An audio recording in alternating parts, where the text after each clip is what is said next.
আসসালামু আলাইকুম সম্মানিত খামারি ভাইয়েরা, আশা করি আল্লাহর রহমতে ভালো আছেন। তো আপনারা যে হাঁসগুলো দেখতে পাচ্ছেন, এই হাঁসগুলোকে আপনাদের গ্রামীণ ভাষায় কি বলে ওইটা আপনারা অবশ্যই বলবেন। আর আমাদের গ্রামীণ ভাষায় আমাদের অঞ্চলে এটাকে চীনা হাঁস বলে। তো এই হাঁসগুলো অধিকাংশ সময়ই শীতকাল আসলে ব্যাপক পরিমাণে রোগে আক্রান্ত হয়ে মারা যায়। এতে খামারি অনেক টাকা ক্ষতিগ্রস্ত হয়।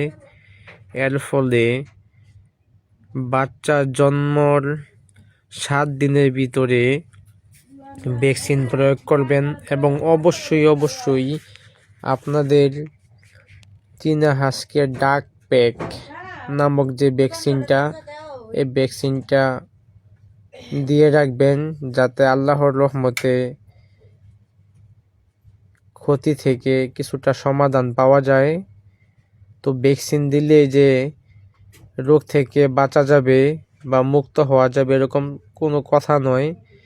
এর মাধ্যমে অনেকটাই মৃত্যুর সংখ্যা কমে আসে। তো আপনারা এই ডাক প্যাক ভ্যাকসিনটা অবশ্যই উপজেলা প্রাণী সম্পদ অফিস থেকে সংগ্রহ করবেন।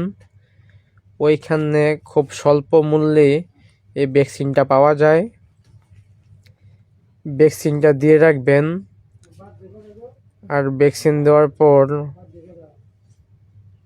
স্বাভাবিকভাবে আপনারা আপনাদের হাঁস, মুরগি, কবুতর, বিড়াল এগুলোকে প্রতি 3 মাস পর পর 3 থেকে 4 মাস পর পর কৃমিনাশক ওষুধ খাওয়াবেন, লিভার টনিক, জিঙ্ক এগুলো খাওয়াবেন।